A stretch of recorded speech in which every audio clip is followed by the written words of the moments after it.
शाहरुख खान के बेटे आर्यन की जमानत याचिका खारिज हो गई है। किला कोर्ट ने कहा कि उसे जमानत याचिका पर सुनवाई करने का अधिकार नहीं है। जमानत के लिए आर्यन को सेशंस कोर्ट में अपील करनी होगी। आर्यन के साथ क्रूज शिप पर ड्रग्स पार्टी करने के आरोप में फंसे अरबाज मर्चेंट और मुनमुन धमेचा की जमानत याचिका भी खारिज कर दी गई है।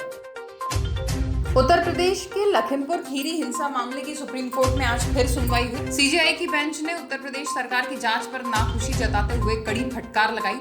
कोर्ट ने यूपी सरकार के वकील हरीश साल्वे से पूछा कि हत्या का मामला दर्ज होने के बाद भी आरोपी की गिरफ्तारी क्यों नहीं की गई है। ऐसा करके आप क्या संदेश देना चाहते हैं। चुनावी रणनीतिकार प्रशांत किशोर ने कांग्रेस समर्थकों पर तंज कसा है। उन्होंने ट्वीट करके कहा कि जिन लोगों को उम्मीद है कि लखीमपुर खीरी की घटना से ग्रैंड ओल्ड पार्टी यानी कांग्रेस के नेतृत्व वाला विपक्ष तुरंत मजबूती से खड़ा हो जाएगा, उन लोगों को निराशा हाथ लगेगी।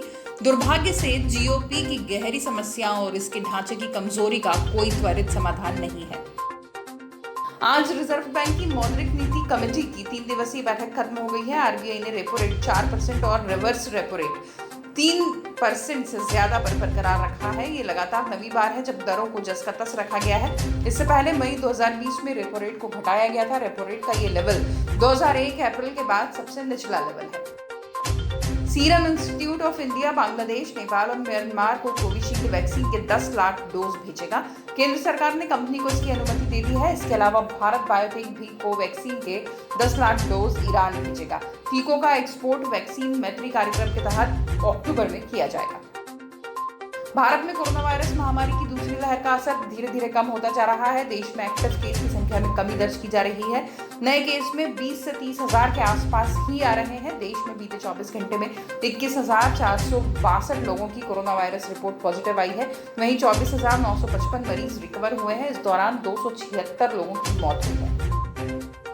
दुनिया भर में कोरोना वायरस के मामले बढ़कर 23 करोड़ 75 लाख हो गए हैं। इस महामारी से अब तक कुल 48 लाख से ज्यादा लोगों की मौत हो चुकी है, जबकि 6 अरब 41 करोड़ से ज्यादा लोगों का वैक्सीनेशन हुआ है। ये आंकड़े जॉन्स हॉपकिंस यूनिवर्सिटी ने साझा किए हैं।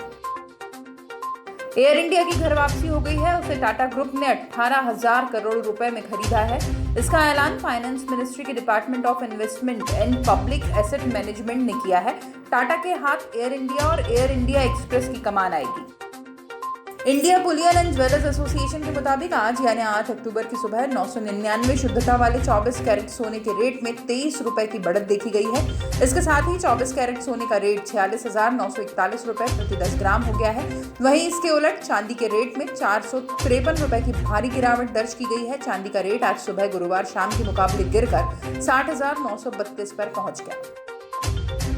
कारोबारी हफ्ते के आखिरी दिन यानी शुक्रवार को बाजार में शानदार तेजी देखने को मिली। इसके अलावा रिजर्व बैंक की क्रेडिट पॉलिसी भी बाजार को खूब रास आई और इसी के साथ सेंसेक्स 381 पॉइंट यानी कि 0.64% बढ़कर 60,059 पर और निफ्टी 104 पॉइंट यानी 0.59% की तेजी के साथ 17,895 के स्तर पर बंद हुआ।